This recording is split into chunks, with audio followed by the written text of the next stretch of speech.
Hermanos amados, Dios les bendiga. Espero que estén bien y bendecidos.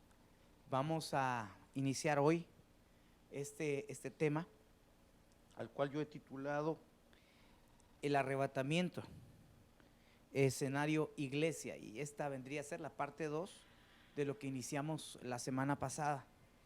Quisiera hacer antes una palabra de oración para pedirle ayuda al Señor. Créame que le he pedido al Señor que me use para poder compartir este mensaje y poder tener una voz certera, un fluir que venga del cielo para poder ministrar esta palabra, este mensaje que traigo para usted. Así que cierre sus ojos allá en casa y vamos a hacer una palabra de oración. Señor, te pedimos hoy un espíritu de sabiduría y de revelación. Yo te suplico que hables a través de mí y que todo aquel que me esté escuchando pueda comprender, que pueda recibir un mensaje certero, una trompeta que suene, que resuene, Señor, y que sea escuchada en esta ciudad, en este país y en este planeta. Señor, yo te suplico tu ayuda, tu bendición, el denuedo, la unción que fluya, Señor, a través de mi vida, en el nombre poderoso de Jesús. Amén y amén. Aprovecho para enviarles un saludo a todos los que nos están sintonizando. Yo quisiera aclarar antes de empezar a predicar que mi anhelo al momento de tocar estos temas no es causar ningún tipo de temor que no venga de Dios, o por decirlo así, ningún tipo de miedo o histeria, sino realmente ser un fiel vocero del mensaje que nos debe de despertar en este tiempo a nosotros como iglesia, para que nosotros nos preparemos a la venida muy próxima del Señor Jesús. Y como yo he dicho en varias ocasiones, en ocasiones anteriores, lo que nosotros enseñamos desde el púlpito sí determina las acciones o reacciones que nosotros tenemos en nuestra vida diaria. En alguna ocasión creo que le compartí un ejemplo de alguien que decía, bueno, cuando tú sabes que viene un terremoto, y si te dijeran que la próxima semana viene un terremoto a Ciudad Juárez o al lugar donde tú vives, ese mensaje sí cambiaría tus acciones. Es decir, una persona que recibe ese mensaje en un tiempo oportuno, le da tiempo de un montón de cosas. Dentro de las cosas que podría darle tiempo es tal vez de alistarse, tal vez incluso hasta de salir corriendo de la ciudad para que no le alcance el terremoto, y que esas diferencias en cuanto a esas acciones sí son abismales en relación a aquel que no escuchó el mismo anuncio. Y por eso es tan importante que haya ministros, haya voces en esta ciudad y en este país y en este planeta que puedan anunciar el próximo regreso del Señor Jesucristo. Y este tema que traigo hoy, que es el arrebatamiento, porque aquellos que no escuchan el anuncio, que no escuchan la trompeta sonar, sus acciones no van a ser las mismas que aquellos que sí lo escucharon. Entonces tengo una gran responsabilidad, tengo de veras un gran anhelo en mi corazón de que este mensaje sea de bendición. Así que en el nombre de Jesús cancelamos todo temor, porque no es ese el deseo ni el espíritu con el que estoy compartiendo este mensaje. Sin embargo, sí quiero ser certero y quiero ser tal vez una voz firme de anunciarle a todo aquel que me está escuchando que Cristo viene, y viene muy pronto, y que necesitamos prepararnos. Yo lo estamos anunciando porque creemos que Él viene, y lo estamos viendo por todas las circunstancias que se han empezado a vivir desde hace ya varios años, y tal vez pues podríamos profundizar más de eso. Entonces, el asunto con el arrebatamiento, en este tiempo, yo digo, y me ponía a pensar ayer, digo, bueno, no es solamente el no escuchar el anuncio, sino que se haga un anuncio opuesto a lo que se debería de estar anunciando. Ahorita le voy a poner un ejemplo. Es decir, me preocupa el hecho de que no hayan pastores que estén enseñando este mensaje, no hayan pastores que estén dando este anuncio con fundamento, no porque a nosotros se nos antoje predicar que Cristo viene, sino porque a través de la Biblia y la revelación vemos que Él viene. Pero no solo me preocupa el hecho de que no se dé el anuncio, sino que el anuncio se dé mal. Entonces platicaba con mi esposa esta semana que yo he estado escuchando algunos pastores de la ciudad, bueno, y en algunos de ellos han comentado de que el Señor no viene pronto. Incluso hicieron comentarios como que nosotros no estamos viviendo tiempos apocalípticos. Bueno, yo no sé a qué se referían al momento de decir que ellos pensaban, y eso se lo estaban diciendo obviamente a su gente, que ellos pensaban que no eran los tiempos apocalípticos, que no había que preocuparse. Pero de alguna manera, si ellos se referían a los tiempos finales y que no estamos viviendo los tiempos finales, yo estaría rotundamente en desacuerdo. Y yo estaría incluso hasta en oposición a ese mensaje, por todas las cosas que nosotros estamos viendo, que están sucediendo y que están por suceder. Entonces este hecho de ver a ministros de Dios, no solamente no dar el anuncio, sino dar el anuncio mal, hace que la gente no entienda los tiempos y por consecuencia no tome las acciones que debe de tomar para poder participar del evento que estamos esperando como iglesia, que es el arrebatamiento. Eso es lo que deberíamos de estar esperando como iglesia, el arrebatamiento. Mire, por favor, tal vez usted dirá, no, pastor, es que lo que estoy esperando es que Dios me engrandezca en mi negocio, y lo que estoy esperando, yo pensaría que bueno, está bien que lo anheles, pero no es eso lo que la Biblia nos llama a nosotros de esperar, sino que la Biblia establece que nosotros deberíamos de estar amando su venida, amando ese momento que Él nos prometió para vernos. Entonces, a mí me causa cierta preocupación, porque si estos hermanos que han dicho que el Señor no viene pronto se refieren a los tiempos finales, pues yo tengo ciertos versículos que me gustaría poner como base para demostrar que sí estamos viviendo tiempos finales y que estamos viendo el final del final, es decir, los tiempos finales del final de los tiempos. No sé si me están a entender. Si me están a entender, diga amén. Estamos viviendo el final del final, lo último de lo último, y de alguna forma yo veo en la Biblia y plasmado en todas las cosas que estamos enfrentando, un anuncio muy certero del Señor hacia su pueblo, para que nosotros nos preparemos, porque muy pronto nos tocará subir. Entonces, yo quisiera, hermanos amados, que me pusieran toda la atención en este tema. Yo le pedí al Señor ayer y le decía, bueno, Señor, mira, yo sí quiero ser un vocero de que tú vienes. No me importa que me digan loco, no me importa que me digan exagerado, porque realmente yo estoy seguro de que el Señor nos está anunciando su próximo advenimiento, su venida, y que de alguna manera nosotros no deberíamos de explicarlo de acuerdo a una interpretación personal, sino de acuerdo a una interpretación bíblica, y que sea la misma palabra de Dios la que nos testifique y nos muestre cuán cercano está ese momento. Entonces, la primera pregunta para hablar con respecto al arrebatamiento, la primera pregunta que nosotros deberíamos de responder es: ¿estamos viviendo los tiempos finales? Y esa sería la pregunta que tal vez usted tendría para mí hoy, ¿va? Pastor, bueno, es que dicen que son los tiempos finales, pero ¿por qué? ¿Por qué estamos diciendo que son los tiempos finales? Porque obviamente yo tendría que responder a esa pregunta para que nosotros podamos recibir el tema de una mejor manera. Entonces quisiera mostrarle unos versículos antes de iniciar.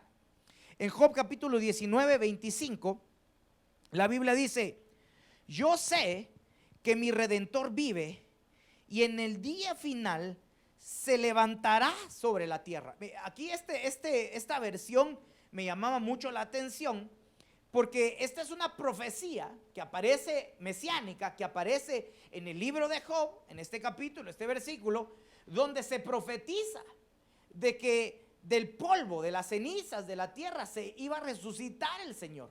Pero me llama la atención que aparece ahí la palabra en el día final, lo cual nos da a entender a nosotros que el final o el tiempo final iba a estar marcado como punto de partida por la resurrección de nuestro Señor Jesucristo.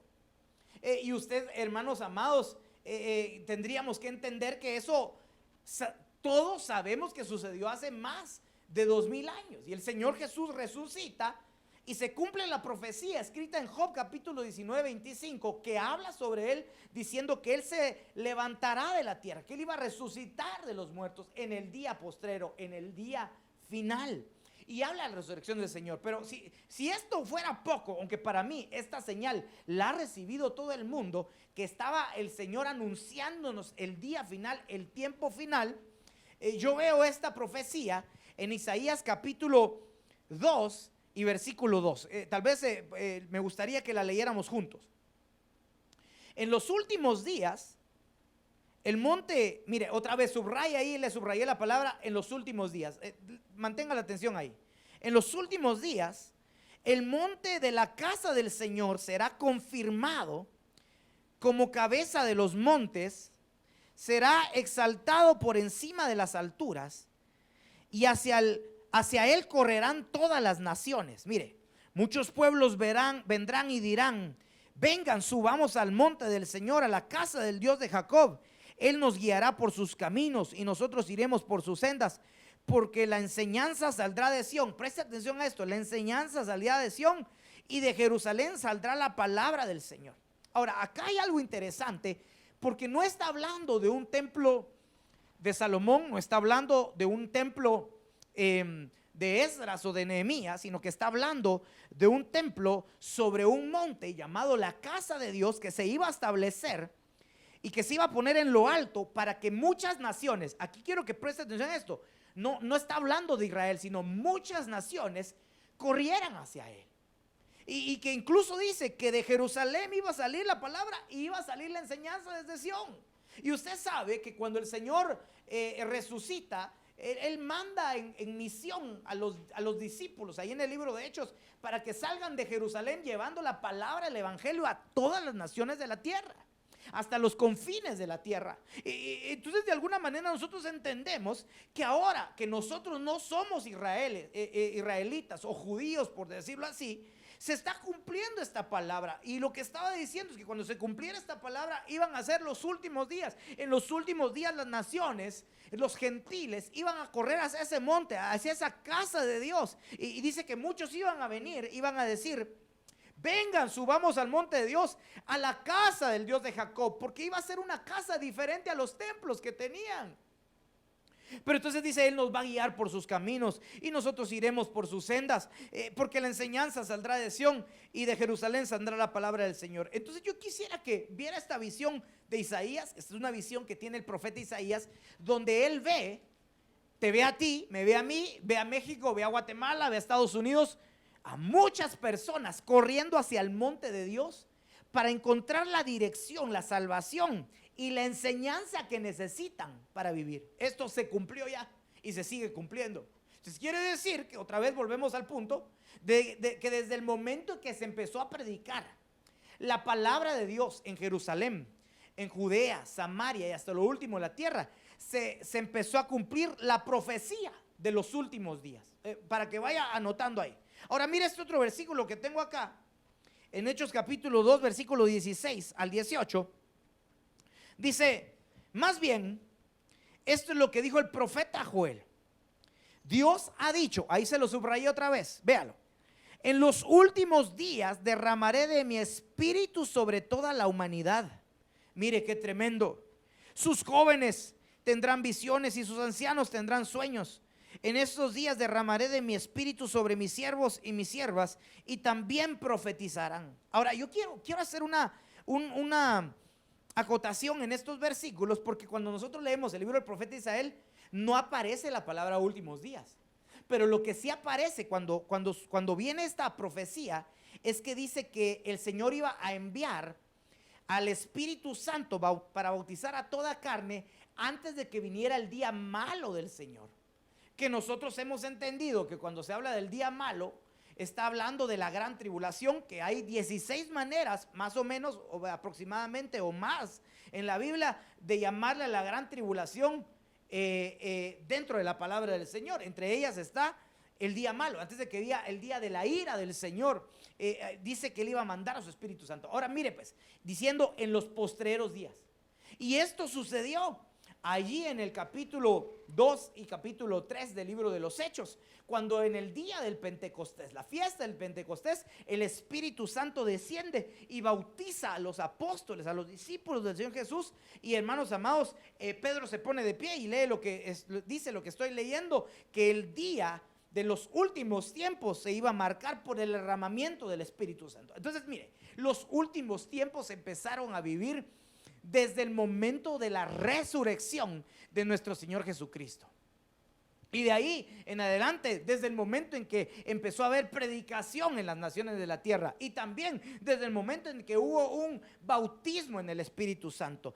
Pero esto es interesante porque el Señor iba a mandar elementos antes del día de la prueba o del día grande y terrible del Señor. Hay un montón de cosas que podríamos poner como sustento, porque también otra parte de los últimos tiempos es el espíritu de Elías fluyendo por toda la tierra, que es un espíritu de reconciliación. Pero hermanos, mire, yo lo que quisiera decir es que nosotros tendríamos que ver entonces por qué estamos viviendo lo último de lo último. Porque entonces lo que se había profetizado como último venía del antiguo pacto para hacerse vigente en el nuevo pacto. Pero después en el nuevo pacto, a través del apóstol Pedro, el apóstol Juan, el apóstol Pablo, empiezan a venir otras profecías u otras palabras proféticas, por decirlo así, que nos marcan pautas para identificar el final del final. Porque mire, los tiempos finales empezaron hace más de 2000 años. Pero nosotros ahora nos corresponde a través de la palabra, de las epístolas del apóstol Pablo, Pedro, Juan, ver cuál sería el final del final. Y entonces vemos en 2 Timoteo capítulo 3 y versículo 1 que aparece ahí un verso que le escribe Pablo a su discípulo, a su hijo espiritual, y le dice: pero debes saber esto, que en los últimos días vendrán tiempos difíciles. Mire pues, yo creo que cuando nosotros hablamos de tiempos difíciles, en estos momentos lo primero que se nos viene a la mente es el coronavirus. Pero hermanos, en estos versículos no se habla sobre no se habla sobre una situación en la tierra, por decirlo así, sino se habla sobre el carácter de los hombres y lo que los hombres iban a tener como características dentro de sus corazones y de sus almas. Y cuando hablamos de esas características, Pablo dice que iban a ser tiempos difíciles porque iban a haber hombres avaros, amadores de sí mismos, sin afecto natural, desobedientes a los padres, rebeldes, e incluso dice que iban a ser amadores de los deleites más que de Dios. Ahora, vea esto, yo quiero que abra sus ojos y que no nos engañemos a nosotros mismos. Una de las cosas que a mí me sorprendió, déjeme decirle, solo para que usted abra sus ojitos, como el hombre, y acá es interesante porque no estamos hablando solamente de hombres que estén fuera de la iglesia, sino hombres incluso que pueden estar dentro de la iglesia, que amen más los deleites, los placeres, que a Dios mismo. Pero a mí me llamó la atención, de hecho una persona, una conocida, posteó ahí una foto, cuando ahora no estoy muy informado de eso, pero al parecer limitaron la cerveza o la producción de cerveza a nivel nacional, como de principio no lo pusieron como algo esencial, habían dicho que era una fábrica no esencial, pero ahora resulta que sí es esencial. Pero el asunto es que era impresionante ver que en los Oxxos y en las cadenas de tiendas de conveniencia habían gente haciendo fila desde las 7 de la mañana para comprar su six pack de cerveza. Entonces, pero mire pues, mire para qué. Porque me pregunto si esa sería la misma reacción de nosotros que tenemos nosotros para buscar las cosas de Dios y la presencia de Dios, porque muchos de nosotros sabemos que los domingos hay culto y que hay culto en línea, pero a veces no nos conectamos o nos conectamos tarde. Pero mire la gente, lo que la caracteriza en este tiempo es que les gusta más el placer, los deleites que satisfacen su carne, que el deseo de buscar a Dios. Entonces, cuando empezamos a ver todas estas características, usted la puede leer ahí en 2 Timoteo capítulo 3 en adelante. Solo trate de definir si esto está pasando o no está pasando y de qué maneras, en cuanto a proporciones ¿De qué manera lo estamos viendo? Ay, pastor, es que siempre han habido borrachos, siempre ha habido gente. Claro, yo sé que sí, pero lo que voy yo es que ahora no estamos hablando solamente de sucesos, sino de cantidad de personas que tienden hacia las cosas que aparecen ahí en 2 Timoteo capítulo 3. Pero mire, solo le estoy dando una pincelada antes de iniciar, para que usted vea que ya estamos en tiempos finales de acuerdo al antiguo pacto y que ahora estamos en lo último de acuerdo al nuevo. Sigamos adelante. En 1 Timoteo capítulo 4 y versículo 1 dice: pero el Espíritu dice claramente que en los últimos tiempos algunos se apartarán de la fe. Mire qué tremendo. Prestando atención a espíritus engañosos. Pásame una de estas, por favor. Espíritus engañosos y a doctrinas de demonios. Es que esta está fría. Deme un minutito. Gracias, papito, ¿viste?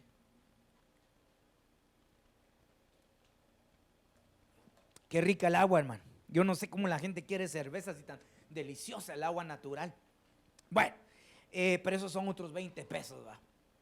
En 1 Timoteo 4:1 dice: pero el Espíritu dice claramente que en los últimos tiempos, mire, lo último de lo último, según el nuevo pacto, algunos se apartarán de la fe, prestando atención a espíritus engañosos y a doctrinas de demonios. Ahora, mire, estamos viviendo, porque para que alguien pueda dejar la fe, quiere decir que en algún momento tuvo que estar en la fe, porque no se deja algo en lo que uno nunca ha estado.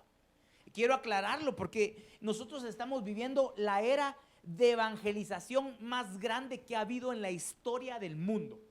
El evangelio se ha predicado en más cantidad en comparación a lo que se había predicado en el tiempo de los hechos de los apóstoles. Y quiero decirle que en ese tiempo hubo una expansión impresionante. Pero en el último siglo, desde los años 1900 para acá, hemos visto una expansión en el reino de los cielos impresionante, donde mucha gente a lo largo de los años ha profesado, ha entendido y ha recibido el mensaje del evangelio y en cierta manera logró desarrollar una fe para poder buscar a Dios. Pero de la misma manera que ha crecido la fe, la expansión del reino, también de manera exponencial, de manera incontable, pero incalculable, déjenme decirlo de esa manera, nosotros nos hemos dado cuenta que estamos también viviendo el tiempo más grande en cuanto a deserciones de la fe. Ahí. Porque, hermano, mire, para desertar de la fe no se necesita decir yo ya no creo, sino solamente se necesita hacer acciones que no vayan de acuerdo a la fe. Porque por las acciones se conoce si la fe está viva o si la fe está muerta. Por las acciones nosotros sabemos si alguien cree o alguien no cree. Entonces alguien puede decir yo creo, pero sus acciones pueden demostrar todo lo contrario. Pero entonces estamos viviendo, escuche, el tiempo. Mire, escúchenme, hermanos amados, que tanto amo en mi corazón y quiero que lo tomen por el lado amable, como diría el Chavo del Ocho. Yo vivo en esta ciudad desde hace 10 años. Y yo he salido a predicar del Señor a las calles. Y cuando hablo con un taxista, cuando hablo con una persona que me atiende en el Oxxo, qué sé yo, y le digo, ¿usted cree en el Señor? Mi hermano, yo le podría decir que tal vez 4 de cada 10, así de triste es el asunto. Ay, sí, cuando yo era niño yo iba a una iglesia evangélica. Ay, sí, yo ya hasta me había bautizado. Y ahora, pero nos damos cuenta que vivimos en una ciudad demasiado evangelizada, pero al mismo tiempo una ciudad que ha enfrentado demasiada apostasía y mucha gente ha dejado la fe. Entonces solo responde a usted. Estamos viviendo lo último de lo último, porque la Biblia dice en Tesalonicenses que lo último de lo último, antes de que manifieste el hijo de iniquidad, es la apostasía. Que habrá una apostasía generalizada, habrá mucha gente negando la fe. Y ahorita no es tiempo de negar la fe, ahorita es tiempo de permanecer en lo que hemos creído. Esto lo he dicho yo varias veces. Pero mira este otro versículo, rápidamente vamos avanzando. En 2 de Pedro capítulo 3, versículos 3 y 4, dice: ante todo sabed esto, que en los últimos días, otra vez, lo último de lo último, vendrán burladores con su sarcasmo, siguiendo sus propias pasiones y diciendo: ¿dónde está la promesa de su venida? Porque desde que los padres durmieron, todo continúa tal como estaba desde el principio de la creación. Vaya, entonces mire, en lo último de lo último, Y mire, por eso es que cuando uno predica estos temas, la vez pasada me aventé mi tema que hablaba sobre los tiempos finales. Y hermano, a veces uno no tiene el tiempo, los hermanos que nos ayudan en multimedia no tienen el tiempo para andar viendo todos los mensajes que pone la gente que oye el tema. Pero hermano, alguien empezó a poner ahí cosas para atacarnos, para burlarse, diciendo, ay, sí, cómo no, eso lo dijeron mis abuelos, que venía Jesús pronto. Y hermano, y nos damos cuenta de que ahora ya no es el mundo el que se burla de nosotros por decir que Cristo viene, sino son nuestros hermanos en Cristo. Y voy a hacer así mis deditos, mire, significa entre comillas. Nuestros hermanos en Cristo son los que a veces nos atacan cuando habemos predicadores que lanzamos un mensaje que habla sobre la próxima venida del Señor Jesús por su iglesia. Y se burlan de nosotros. Y yo tendría que explicar en este caso todas las profecías que aparecen en el Antiguo Testamento que hablan sobre tiempos finales, pero también las palabras de Pablo que hablan también sobre el final del final. En los últimos días vendrán burladores. Mire, si usted es de mi casa pastoral, ponga amén ahí, amén. Pero si usted es de mi casa pastoral, yo quiero que usted entienda algo. Por esto que le estoy predicando y que voy a seguir predicando incansablemente a partir desde hace 3 semanas que empecé, se van a burlar de nosotros. A la iglesia allá en Honduras le han dicho los escapistas, porque así le llamaron al apóstol Germán allá, a mi apóstol le han dicho los escapistas también, a nuestros apóstoles, pues, a nuestros pastores, les han dicho que nosotros lo que queremos es escapar. Pero escúcheme, ¿quién se quiere quedar a la gran tribulación, pues? Entonces, si vemos que todas las cosas que están pasando nos están mostrando la pronta venida del Señor, ¿por qué no nos preparamos? ¿Por qué no aprendemos a amar más y a temer menos? Entonces yo quiero que vea eso. Burladores, por favor, no me gustaría decir que tengo boca de profeta, pero mire, ya me las estoy viendo venir, hombre. No vamos a ser del agrado de muchas personas. De hecho, cuando yo veo que otros pastores tocan los puntos de Apocalipsis, no son tan certeros como deberían de ser, porque tienen miedo que la gente tenga miedo. Y al final de cuentas, lo importante no es que tengan miedo, sino lo importante es que vean, que sirva como un anuncio para que la gente entienda que no se va a ir por temor, sino por amor. Sigamos adelante. Está conmigo, diga amén. Y espero estarme dando a entender. De veras le pido al Señor que me dé la capacidad para poder transmitir el mensaje. Entonces yo quisiera que viera que nosotros hemos empezado a ver, y a través de la palabra, la semana pasada habíamos dicho que cuando el Señor asciende, Él no da la fecha de su regreso. Él no dice la fecha exacta de su regreso. Eso lo dijimos la semana pasada. Sin embargo, a lo largo de la vida del Señor y durante las epístolas y las cartas que se escribieron en el Nuevo Testamento, nosotros, bueno, y también en el Antiguo Pacto, como lo mencioné, nosotros, no solo en el Apocalipsis, sino también libros proféticos del Antiguo Pacto hablan sobre los tiempos futuros, los tiempos venideros, los tiempos finales. Entonces ahí nos damos cuenta que el Señor empieza a hablar palabras proféticas, donde de acuerdo a lo que nosotros hemos estudiado en nuestros ministerios, hemos entendido que hay 7 escenarios escatológicos donde aparecen a lo largo de los tiempos, después de la crucifixión, ciertas señales que debían de cumplirse y que ya se están cumpliendo en diferentes escenarios, en 7 escenarios. Y yo los quiero, tal vez, nosotros les hemos llamado los escenarios escatológicos. No sé si lo podemos poner en pantalla, los escenarios escatológicos. Y entonces aparece ahí los escenarios escatológicos, que aparece, lo puse así sencillo porque no voy a hablar de los 7, pero estas son las cosas que la iglesia en las que la iglesia debería de prestar atención. En estos 7 escenarios y en las escenas que se dan en estos 7 escenarios. Ahí aparece el primer escenario, el escenario mundo, que es como el mundo como sistema, todo lo que se está dando dentro del sistema mundial, economía, salud, política, sociología, todas las iniciativas que se están dando, que son anuncios escatológicos. El escenario tierra, que habla sobre planeta, catástrofes, terremotos, maremotos, torbellinos, todo eso, ¿verdad? El escenario cielos, que habla del cosmos, que son señales en los cielos, luna de sangre, eclipses solares, ya lo hemos visto también. El escenario Babilonia, que hay 7 facetas de ese escenario que también deberíamos de prestar atención. El escenario Israel, que vendría a ser el pueblo de Dios, que vendría también a funcionar como un escenario. Lo que pase ahí nos debería de interesar, porque también ahí el Señor dejó señales para nosotros, su iglesia. El escenario familia, que lo hemos estado estudiando desde el mes, bueno, desde hace mucho tiempo, pero muy enfáticamente desde el mes de enero, donde hablamos de los tiempos de Elías y de la restauración familiar y de la reconciliación. Y también tenemos el escenario iglesia, que es el tema número 2 que le quiero dar hoy.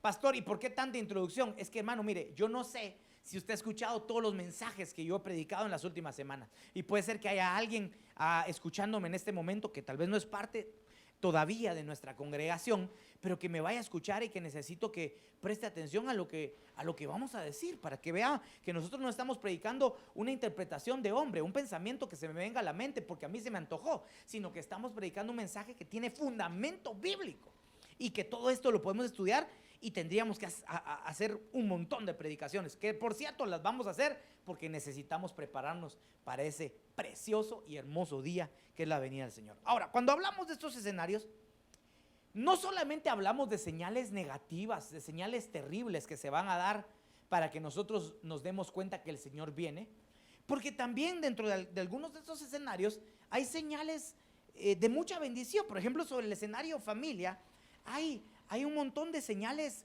preciosas, entre ellas la reconciliación y el espíritu de Elías. Nos damos cuenta que también dentro del escenario de iglesia hay cosas preciosas, como es el bautismo del Espíritu Santo.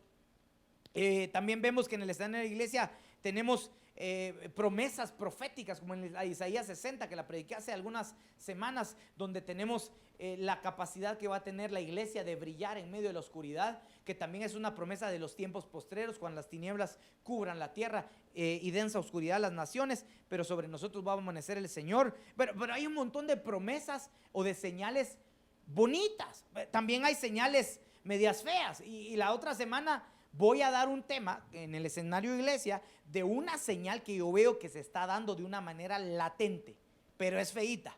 Pero tengo que anunciársela porque es feíta, pero no para que le dé miedo, pero le tengo que anunciar a usted porque yo lo veo como un ataque diabólico en contra de la iglesia, para que nosotros no podamos participar del arrebatamiento. Y por eso todo tiene relación. Hacia ahí lo quiero proyectar yo por la fe, diciéndole: ponga sus ojos. Yo le decía ayer a unos amigos: miren, muchachos, les decía, yo lo que veo es que el Señor a nosotros nos dejó fotos finales, imágenes finales. Y en las imágenes finales nos dejó la gran tribulación, nos dejó el arrebatamiento, nos dejó el milenio, nos dejó imágenes, un montón de fotos finales. Y que prácticamente al momento de ver todo lo que pasa son solo piezas que van armando la foto final. Pero entonces yo no sé si usted ha armado un rompecabezas de 24 piezas, se la pongo fácil así para que no me diga: ay, qué difícil, pastor. Vaya, pero mire, tarde o temprano, si usted ha armado un rompecabezas de 24 piezas y usted conoce la foto final, cuando ya le faltan unas 3 o 4 piececitas del rompecabezas, usted ya sabe cómo se ve la imagen. Y eso es lo que yo le quiero decir, que de un rompecabezas yo veo casi todas las piezas ensambladas, y ya solo veo como que hacen falta 3, 2 o 1 en cada escenario. Digo: no, Señor, ya yo necesito gritarle a Ciudad Juárez que tú vienes pronto, que te aproximas, y que todo el que me esté escuchando no oiga solamente mis palabras, sino oiga al Espíritu Santo que está diciendo y clamando ya junto con la iglesia novia: ven, Señor Jesús, ven, Señor Jesús, y que anhelemos su venida. Entonces yo veo todo esto, la gloria postrera para tiempo final. Y la semana pasada yo hablé sobre una señal, cuando hablé el escenario de iglesia, el primer tema que di, hablé de la restauración del oído. Si no lo ha escuchado, vaya de regreso, póngale play, ahí creo que está tal vez en Facebook, no sé si ya está en YouTube también, pero póngale play y óigalo, pero sea edificado, actualícese. Entonces, aunque vemos hay señales terribles, como el engaño, la apostasía, los falsos profetas, los falsos maestros, falsos ministros, pero también hay cosas preciosas. Entonces el día de hoy, dentro de este escenario, 25 minutos para la intro, 25, 30, pero aguánteme un poquito, toleradme un poco de locura, decía el apóstol Pablo, porque de veras yo lo quiero desposar como una virgen pura, sin mancha, sin arruga, o celo con celo de Dios, decía el apóstol Pablo. Y yo como que voy entendiendo cada vez más lo que él sentía, porque yo quiero que todos ustedes se casen con el Señor, participen de las bodas del Cordero y de ese evento tan precioso que no participa cualquier cristiano, que se llama arrebatamiento. Solo participan los preparados, los que se vistieron, los que se purificaron y los que alcanzaron santidad. Así que mira este versículo. Hoy en el escenario iglesia te quiero hablar sobre la visión. El mensaje tiene mucho que ver con Cantares capítulo 2 versículo 8, porque la semana pasada empezamos así, cuando hablábamos que este poeta proverbista, ¿verdad? Salomón, a quien se le atribuye el libro del Cantar de los Cantores, escribía este versículo en analogía, que es figura del casamiento, de una relación de amor entre el Señor y su iglesia. Pero en el capítulo 2 versículo 8 aparece y dice: me parece que oigo la voz de mi amado, vedlo como viene saltando por los montes y brincando por los collados. Me parece que oigo la voz de mi amado, vedlo como viene saltando por los montes y brincando por los collados. Entonces subrayé las dos cosas, el oído y el ojo, y lo subrayé porque esto tiene que pasar antes de que el Señor regrese. La iglesia lo va a poder oír y la iglesia lo va a poder ver, pero la pregunta es: ¿quién lo oye y quién lo ve? Pongámoslo desde el punto de vista espiritual, por supuesto, porque aunque yo no descartaría que también algunos puede ser que lo vean de manera natural, porque si se nos abren los ojos podemos ver cosas en las esferas espirituales. Esto ya ha pasado en la Biblia, cuando hay ministros que oran para que sean abiertos los ojos de alguien y dice que se abren sus ojos y ven carros de fuego. Eso le pasó a Eliseo con su siervo en Samaria. Entonces puede ser que usted también, si es parte de la iglesia novia, no solamente lo vaya a oír, sino lo vaya a ver. Pero lo que sí quiero yo hacer tal vez un énfasis grande es que el Señor quiere que nosotros lo veamos de manera espiritual, pero no perdiendo de vista tampoco que lo espiritual para nosotros debería de ser lo natural. Lo que pasa es que nosotros hemos ponderado, magnificado tanto lo espiritual, que lo hemos puesto a veces tan inaccesible a las manos del pueblo de Dios. Pero el Señor, por medio de la gracia de su Espíritu Santo, pone lo sobrenatural accesible para los hombres naturales, y por eso nos damos cuenta que el libro de Hechos se desarrolla completamente bajo una esfera espiritual, fluyendo en hombres naturales, donde ellos sanaban como que si fuera echarse un taco en la noche.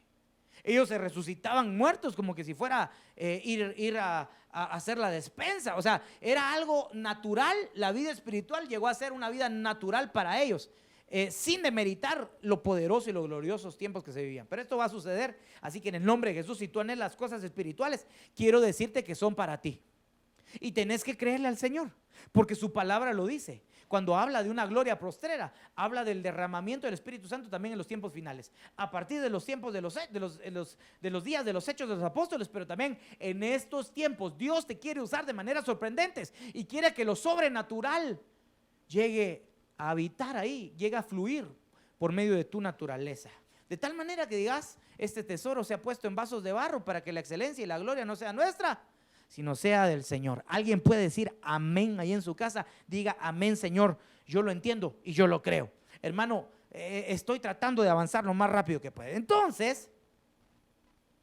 ahí le puse una imagen. Déjenme tomar un poquito de agua. Mire,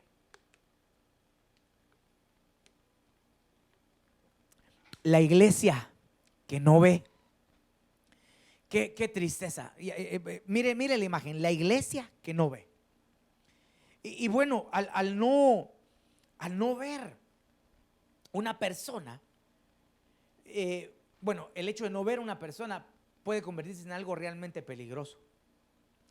De hecho, usted sabe que las personas invidentes que tienen esta ausencia del sentido de la vista tienen que desarrollar métodos y cosas, habilidades, por decirlo así, que los puedan llevar a en cierta manera sustituir la ausencia de su visión.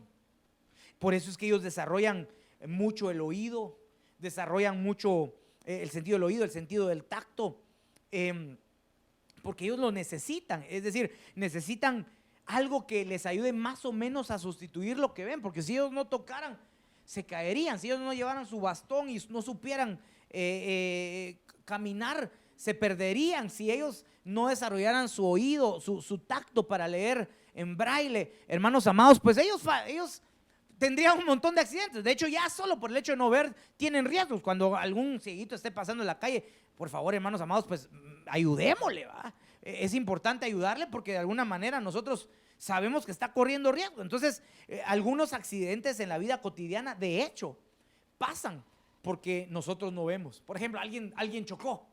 Es un ejemplo, ¿va? Esta persona va a decir: ay, es que no lo vi. Generalmente los accidentes que nos pasan a nosotros, muchos de ellos tienen que ver por no prestar atención y por no tener bien fijados nuestros ojos. Entonces, los choques, los atropellos, las caídas, iba bajando las escaleras, no ve una escalera y pum, se va de boca, no vio. Entonces en la Biblia aparece la iglesia que no ve. Y aparece en una etapa apocalíptica, porque aparece en el libro de Apocalipsis, en el capítulo 3. Ahorita le quiero poner unos versículos, pero ahí aparece. Y este es el preámbulo. Antes del capítulo 6 era una confrontación ruda, directa, que el Señor le hace a la iglesia, a su iglesia, en diferentes facetas que debería de mejorar. Como que dando a entender que las cosas en las que lo reprendían, si no las arreglaban, no iban a ser raptados, no iban a ser arrebatados. Entonces el versículo de Apocalipsis capítulo 3, versículo 18, dice: te aconsejo que de mí compres oro refinado por fuego, para que te hagas rico, y vestiduras blancas, para que te vistas y no se manifieste la vergüenza de tu desnudez. Mire pues, no se manifieste la vergüenza de tu desnudez. Y colirio para ungir tus ojos, para que puedas ver. Mire, o sea que era una iglesia ciega.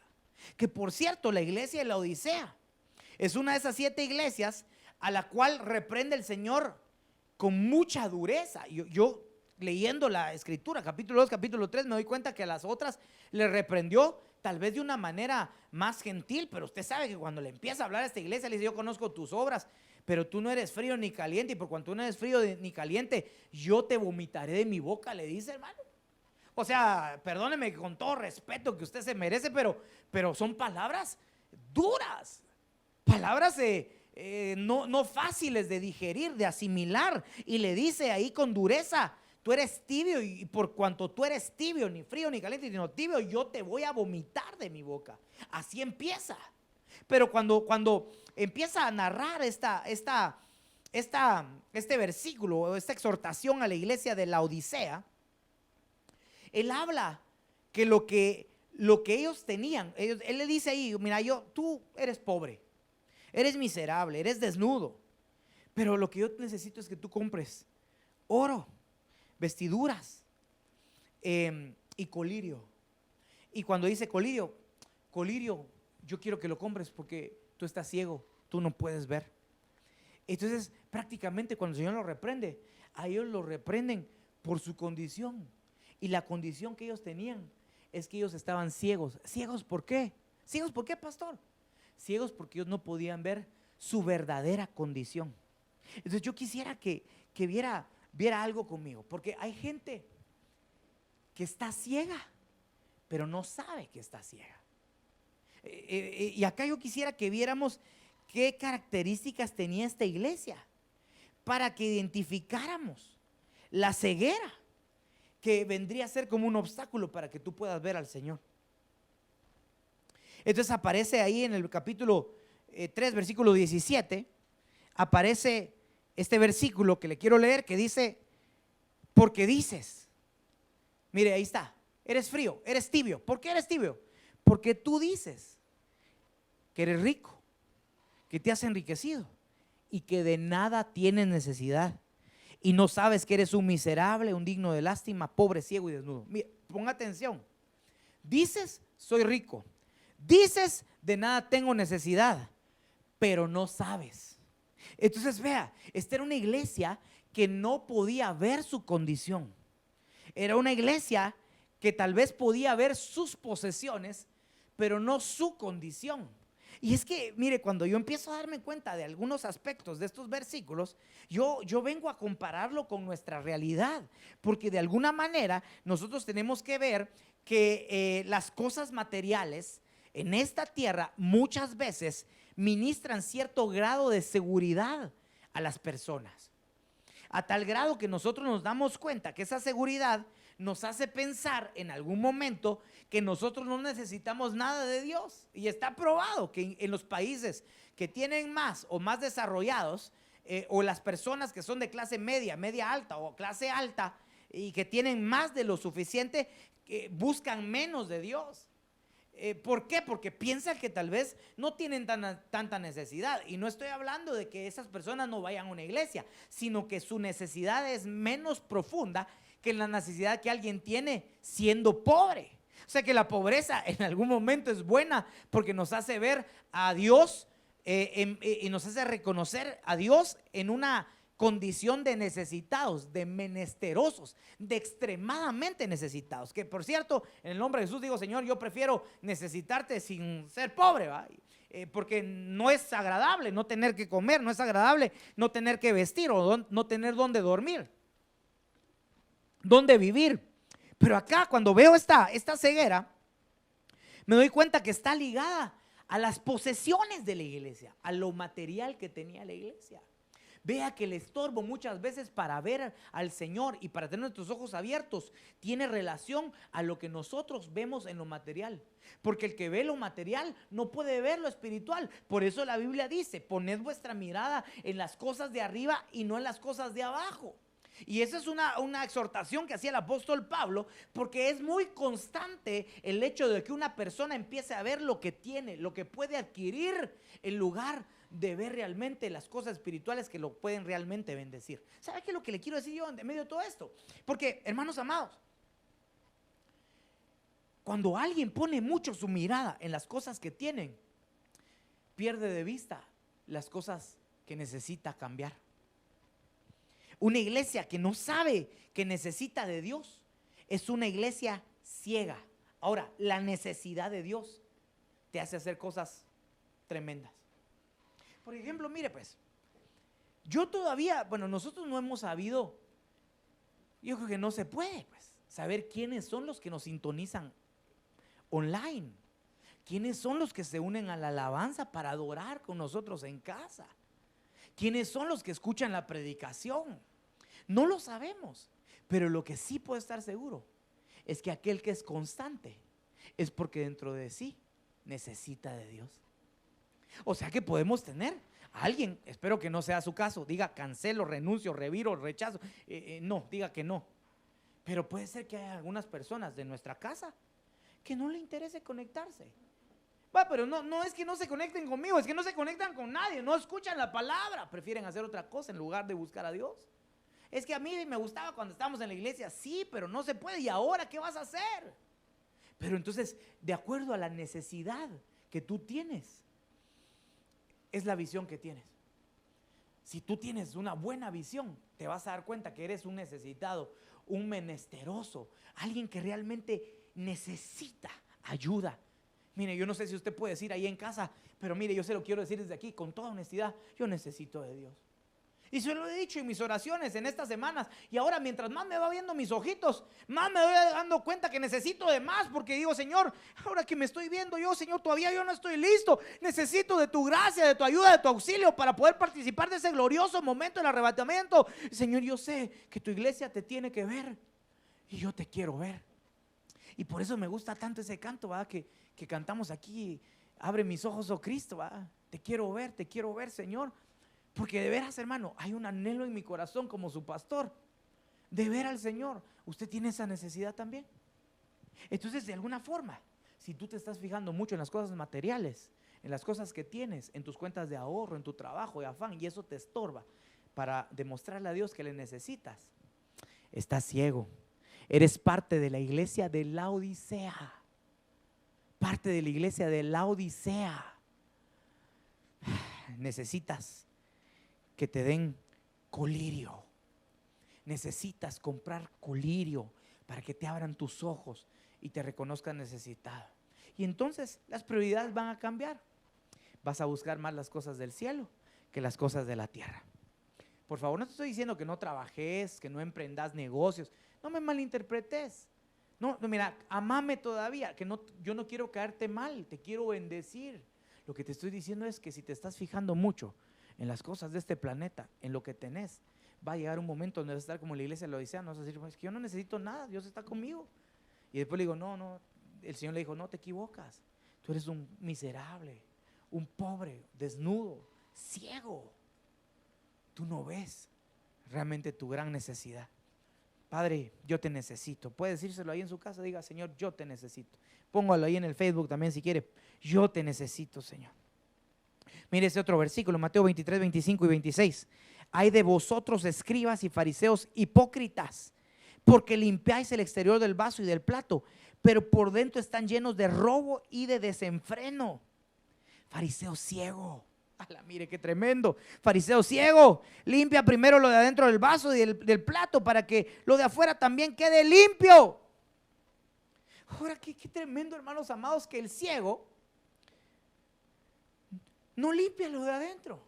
Mire, no solo el ciego se fija en lo de afuera, el ciego espiritual se fija en lo material, en las posesiones, es engañado por las posesiones, por el engaño y las riquezas que menciona la parábola del sembrador. Ahí está el engaño y las riquezas, pero no solamente eso, sino que aparte pierde la prioridad, pierde lo primero, lo prioritario para nosotros, que dice, oye fariseo, tú eres ciego, ¿por qué? Porque tú limpias lo de afuera, pero no limpias lo de adentro.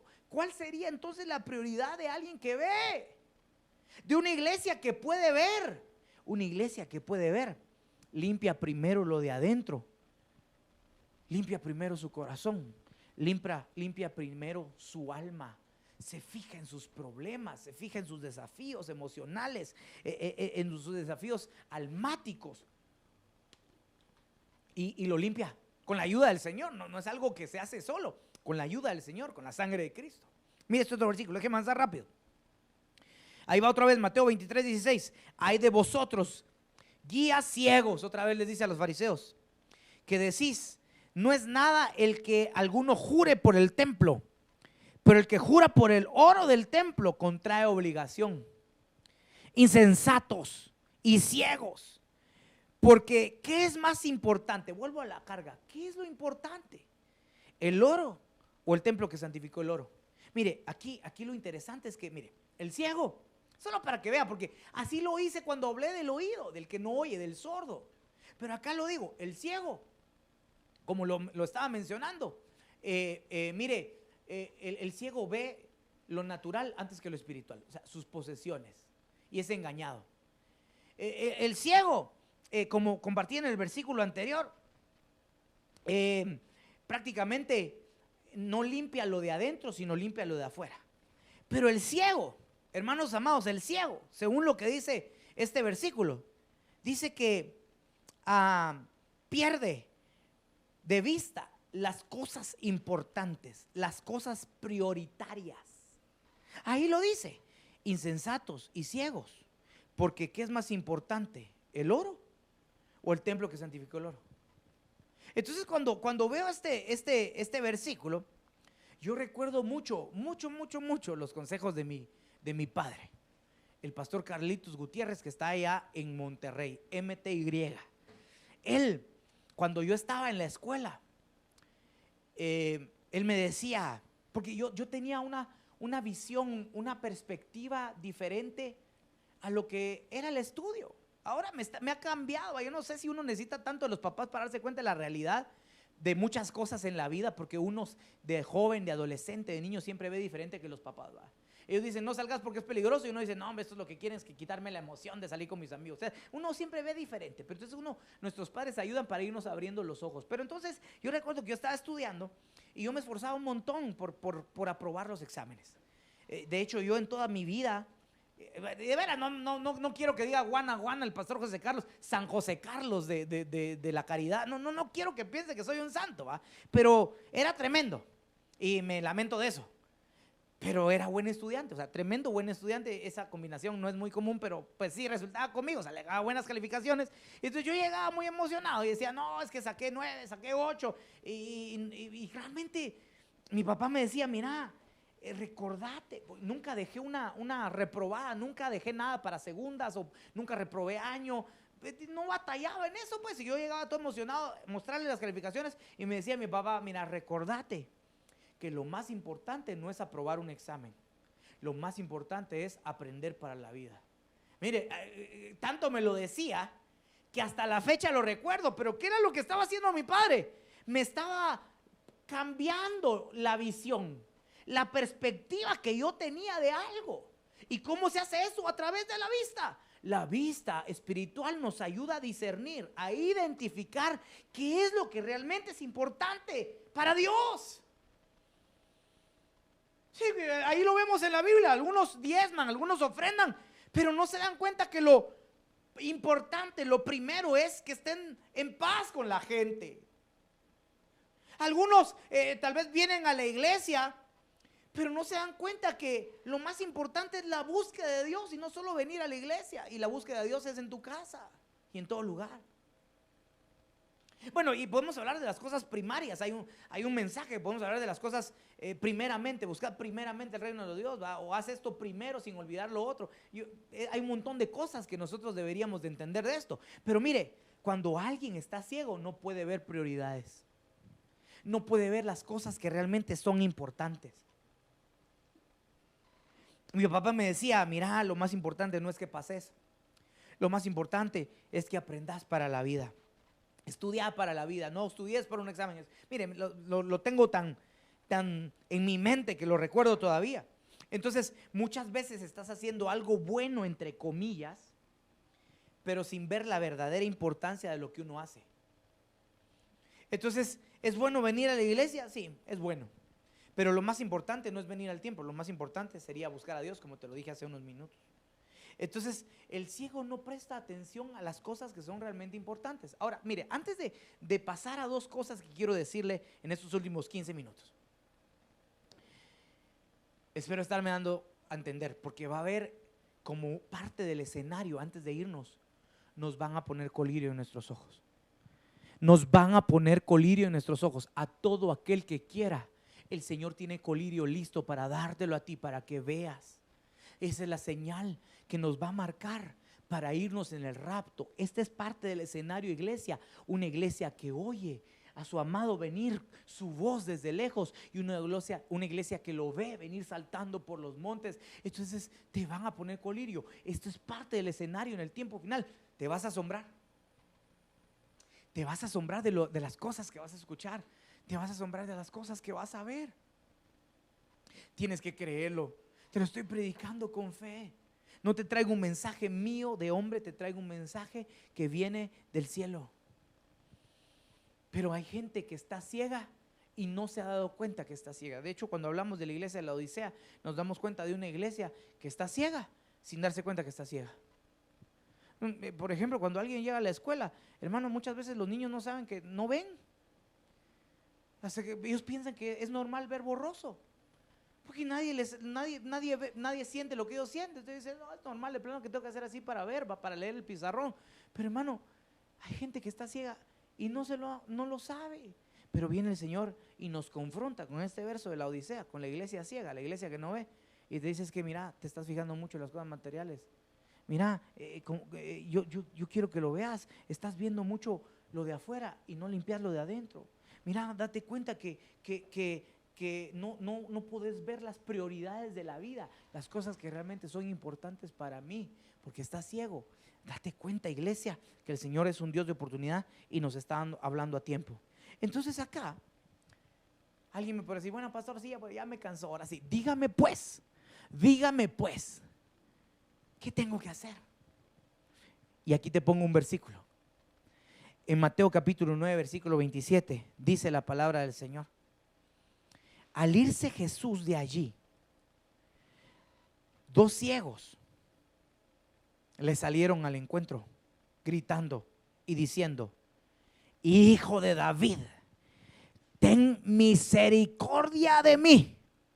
Ten misericordia de nosotros. De hecho, el que dijo ten misericordia de mí fue Bartimeo. Bartimeo era ciego y también gritó. Pero estos dos ciegos salen a buscar al Señor Jesús. Y cuando salen a buscar al Señor Jesús, le gritan: ten misericordia de mí. Vaya, entonces yo quisiera que usted viera que el hecho de que Dios en el tiempo final nos vaya a devolver la visión no consiste en algo que tal vez vaya a tener que hacer yo como pastor con usted, sino algo que usted va a tener que generar para que Dios haga con usted. Pastor, ¿qué es? Clama por misericordia.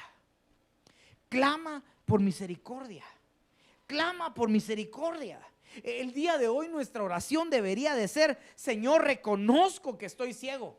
Señor, reconozco que me preocupo mucho por las cosas materiales. Reconozco mucho, reconozco con todo mi corazón que veo las cosas de este planeta. Reconozco que he limpiado mucho lo de afuera para verme bien, bien bonito, bien santo, el San Fulanito. Pero por dentro estoy lleno de pecado, de muerte y de maldad. Señor, ese es el reconocimiento. Reconozco, Señor, que no he podido ponerte primero, que no he visto qué es lo primero, qué son las prioridades en mi vida, qué son las cosas primeras, prioritarias que tengo que respetar y hacer por ti. Y entonces, que a través de este análisis pudieras reconocerlo con humildad y vinieras o viniéramos a decirle: Señor, hoy quiero elevar un clamor.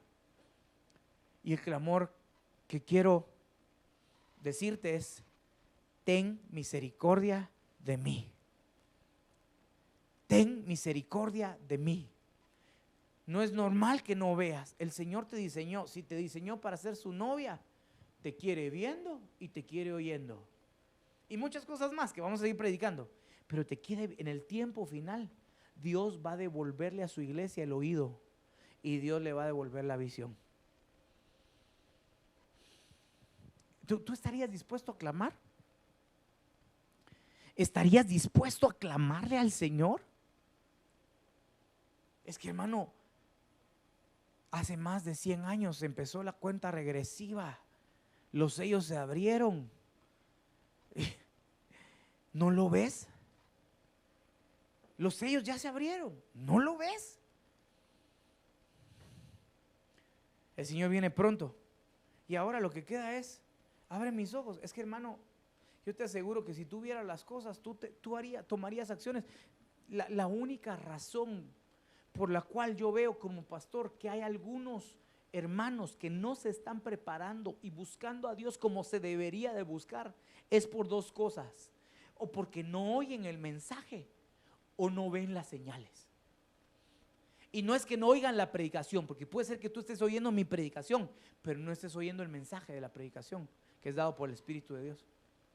Puede ser que tú estés viendo las señales, pero no estés interpretándole, porque estoy hablando no de un oído natural, ni de una vista natural, sino de un oído espiritual y de una vista espiritual. Yo lo único que puedo decir es que el que no se preparó fue porque no oyó y no vio. Entonces Dios nos va a sanar. Dios nos va a sanar. ¿Cómo? Clamando por su misericordia. Ten misericordia de mí. Ten misericordia de mi familia. Que ellos te oigan, que te vean, que te busquen, que se enamoren. Mire este otro versículo. Ya voy terminando. Se lo prometo. En este versículo, en Juan capítulo 9, versículo 6 y versículo 7. Dice la palabra del Señor. Déjenme tomar un poquito de agua. Ya vamos a terminar. Habiendo dicho esto, escupió en tierra e hizo barro con la saliva y le untó el barro en los ojos. Este fue un ciego. Y le dijo: ve y lávate en el estanque de Siloé, que quiere decir enviado.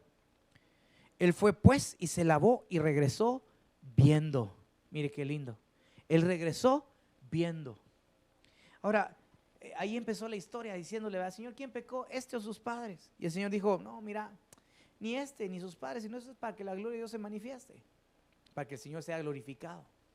Pero lo interesante acá es que cuando el Señor le pone escupe saliva, hace barro y le pone el barro en los ojos, él no recuperó la vista de manera inmediata. Él tuvo que irse a lavar a un estanque que se llamaba el estanque Siloé, que la Biblia dice que traducido quiere decir enviado. Pero cuando nosotros nos damos cuenta de esa palabra enviado, y en ese versículo, versículo 7, esa palabra viene del griego apostelo, no apuéstelo, sino apostelo. Y esa palabra apostelo es una raíz para decir apóstol. Entonces, pastor, ¿qué quiere decir lavarse en el estanque del apostólico o en el estanque apostelo? Significa que nosotros, para poder ver, tenemos que lavarnos nuestros ojitos con la palabra revelada, con la doctrina apostólica. La doctrina apostólica enseñada por nuestros apóstoles, por los apóstoles del Cordero y por los apóstoles del Espíritu, que ahora el Señor ha enviado en estos tiempos para bendecirnos con cosas tan hermosas. No es que estén inventando nuevas doctrinas, no, es que se aclara lo que ya se sabía y se va haciendo más cristalino para que podamos ver las profundidades del Evangelio. Entonces mira, fíjate pues, podemos hacer dos cosas hoy. Hoy le podemos decir al Señor: Señor, hoy vengo a clamarte a ti. Abre mis ojos de misericordia, quiero verte, te quiero ver. Pero ¿sabes también qué? Cada vez que te traigamos agüita, porque mira, yo no soy un apóstol, soy un pastor. Y a mucha honra dirían por ahí, va. Pues soy un pastor, un siervo de Dios. Pero quiero decirte algo, la unción que es derramada en mi cabeza, yo estoy seguro que es derramada en mí también. Entonces cuando yo te enseño y te predico, lo que está dándote el Señor es la oportunidad de lavarte tus ojitos en el estanque Siloé, en el estanque apostólico, donde la doctrina apostólica te va a hacer ver. Por eso es que muchos de nosotros, mire, me encanta, me gusta tanto que cuando alguien me dice: pastor, mire, es que en estos últimos 2 meses me empecé a congregar con ustedes, pero yo he visto cosas que no había visto antes, ahora tengo que testificar de esto. Y hermano, yo empiezo a ver cómo la gente se le van abriendo sus ojitos a otras dimensiones, sobre el servicio, sobre el amor a Dios, sobre la doctrina, sobre la bendición. Hermano, empiezan a ver lo que no veían antes, y algunos hasta tenían 10, 15 años de cristianos. Pastor, nunca lo había escuchado, pero es que no es que nosotros lo estemos inventando, ahí estaba. Pero el problema es que tal vez en el lugar donde estabas, tal vez no había agua apostólica, tal vez no había un estanque de revelación, de doctrina apostólica, que te lavara tus ojitos y que te permitiera ver. Entonces yo quisiera ministrar esta palabra leyendo este versículo. Yo quisiera ministrar esta palabra leyendo este versículo en Lucas capítulo 21 y versículo 17 y 18. Porque yo sé, mira, en el nombre de Jesús te lo estoy profetizando. Vas a oír y vas a ver. Tú eres la novia de Cristo. Y le estoy predicando a la novia de Cristo. Tal vez no todo lo que me oigan me van a entender. Algunos tal vez se van a burlar de mí. Que Dios te bendiga. Que Dios te bendiga. Pero lo que te quiero decir es que Cristo viene. Y muy pronto. Y lo voy a gritar. Y necesito que me ayudes a gritarlo. Porque esta iglesia, Ebenecer Ciudad Juárez y Ebenecer El Paso, vamos a estar anunciando que Cristo viene. Tal vez nos van a decir locos, nos van a decir aleluya, ¿qué me importa que critiquen, que no entiendan? Mira, vamos a decir que Cristo viene. Pero antes de que Cristo venga, van a haber señales en la iglesia. Y las señales es que, te las he predicado, pero te voy a recordar algunas. Él te va a dar a un monte alto, al monte, a su casa, para que recibas la instrucción. Él te va a abrir tus oídos para que oigas su voz que te dice: he aquí, vengo pronto. El que tenga oídos para oír, que oiga lo que el Espíritu le dice a la iglesia. Y Él te va a oír, te va a abrir tus ojitos cuando tú reclames. Y cada vez que oigas una predicación te van a aclarar tus ojitos, tu vista. La palabra revelada te va a abrir tus ojos. Le estoy predicando a esta ciudad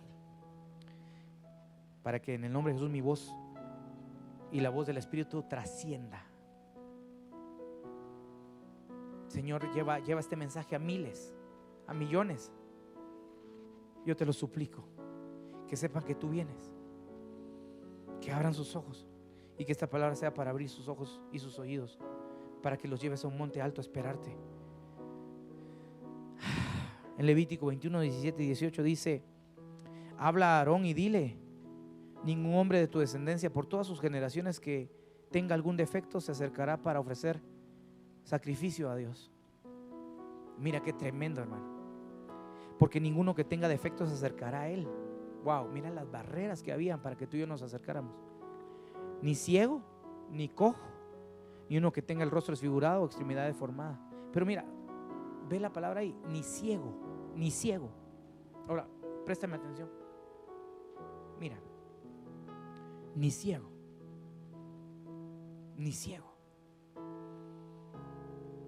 O sea que a los ciegos no se les permitía acercarse al Señor. Entonces viene el Señor con una cura bendita, hermosa, y se para en el libro de Lucas capítulo 4 y versículo 18.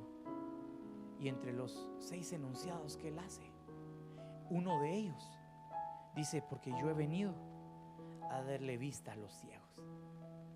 Entonces cuando en el proceso de su ministerio, cuando Juan se entera que Él estaba haciendo señales y le llevó a preguntar a 3 de sus discípulos: mira, ¿eres tú el que esperábamos? ¿Eres tú el Mesías? El Señor le dice: mira, vayan y díganle: los cojos caminan, los sordos oyen y los ciegos ven. Mira qué señales las que traía el Señor para demostrar que Él era el ungido, que Él era el Mesías, que era el Cristo prometido.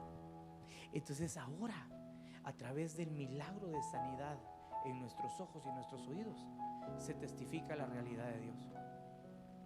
Y con esto se elimina la separación que había entre tú y Dios, porque mientras que tú estabas ciego y tú estabas sordo, no te podías acercar. No te podías acercar. Pero el Señor rompió toda barrera, no solo la barrera del pecado, la barrera de la sordera, la barrera de la falta de visión, y las rompe con su sacrificio en la cruz, con su crucifixión, para que tú y yo nos podamos acercar confiadamente al trono de la gracia, para encontrar el oportuno socorro, para recibir la ayuda que tú y yo necesitamos de Él. Y hoy, en el nombre de Cristo Jesús, yo quiero que recibas un milagro en tus ojos. Mira, ahí puse una foto. Tal vez me puedan ayudar poniéndola en pantalla, ¿va? Pero ahí puse una foto de una mujer que tiene una venda, pero se la está quitando. Mira, qué lindo saber que el milagro en tus ojos puede ocurrir hoy. Que hoy Dios te puede permitir verlo a Él, ver tus dolencias, tus carencias, tus falencias. Hoy te puede abrir tus ojos si tú le clamas y si tú te dejas lavar por esta palabra que yo he predicado hoy como siervo del Señor. Clama por misericordia y hoy corre, pero corre rápidamente al estanque apostólico, al estanque Siloé, para que Dios te devuelva la mirada. Cierra tus ojitos un minuto ahí en tu casa mientras cantamos con Julito. Yo quiero que cerres tus ojitos. Cierra tus ojitos. Y quiero, en el nombre de Jesús, que cantemos antes de orar, pero que el fluir llegue ahí donde está. Yo siento el Espíritu Santo aquí. Yo siento su presencia en este lugar. Que el Espíritu llegue ahí contigo. Cierra tus ojos. Si estás escuchando este mensaje, cierra tus ojitos. Cierra tus ojitos. Te quiero ver desesperadamente. Díselo. Te quiero ver públicamente. Te quiero ver más que díselo al Señor, palabras. Tú eres pon colirio. Dile: ten misericordia de mí. Pon colirio en mis ojos. Te quiero ver. Díselo, díselo, díselo. Desesperadamente te quiero ver. Hoy llegó el día, el milagro viene para ti. Públicamente te van a quitar la ceguera, iglesia, novia. A ti te estoy hablando y ministrando.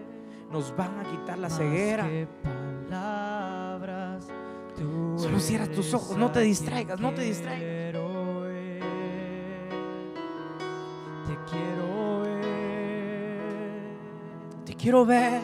Desesperadamente te quiero ver. Dile ahí en tu lugar. Quita la ceguera de mis ojos. Quita la ceguera de mis ojos. Hoy quiero un milagro en mi visión para que yo te pueda ver a ti, para que yo te pueda escuchar. Abre mis oídos. Llévame a la montaña más alta para esperarte, amado de mi alma. Te quiero ver, te quiero ver, te quiero ver. Tú eres a quien quiero. Escuche, iglesia, escuche, escuche, Te quiero escuche. ver. Escuche, escuche, escuche. Yo quisiera que hoy, en el nombre de Jesús, hiciéramos una palabra de oración. En el nombre de Jesús, hiciéramos una palabra de oración. Padre, hoy venimos delante de ti, creyendo con todo nuestro corazón que tú estás en todo lugar y no te limitas a espacios físicos.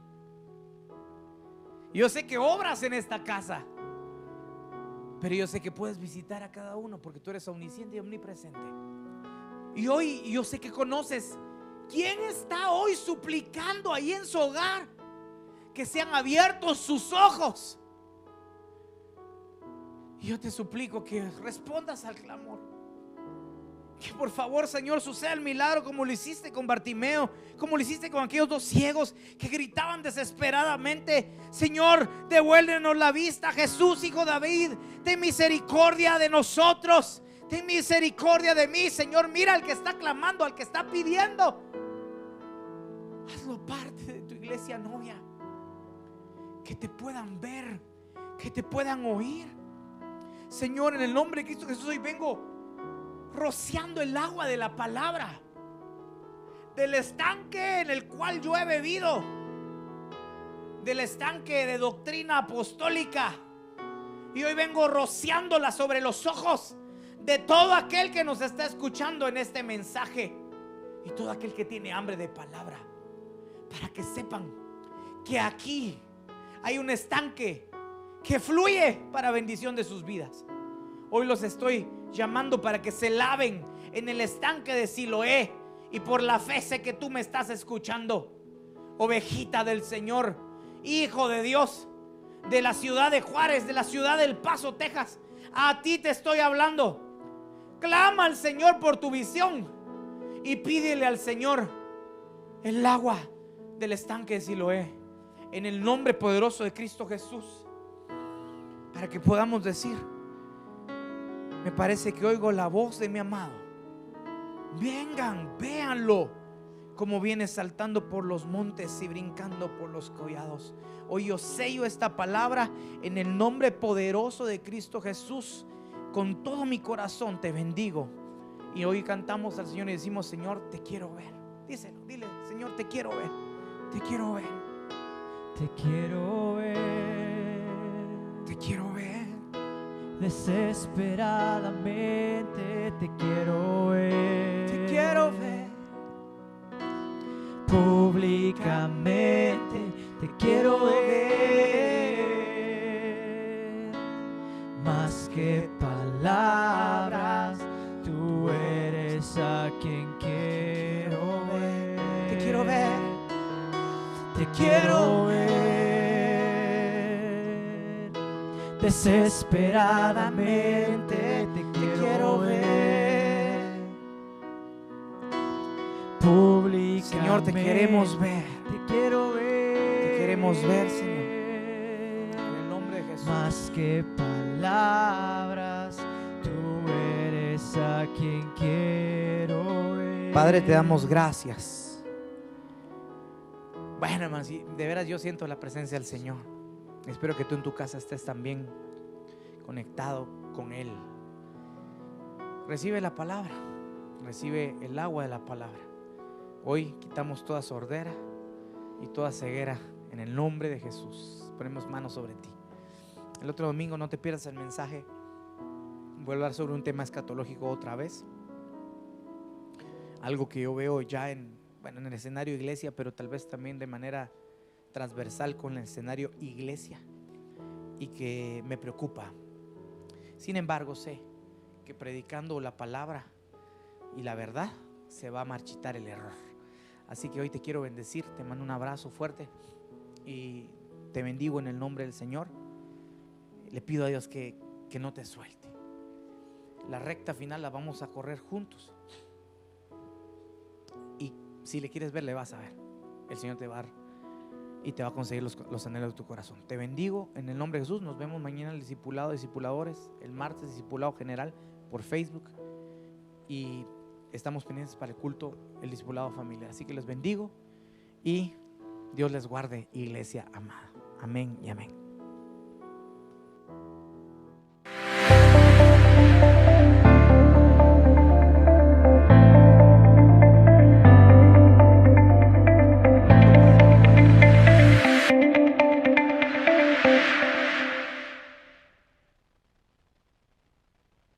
Extender o estirar.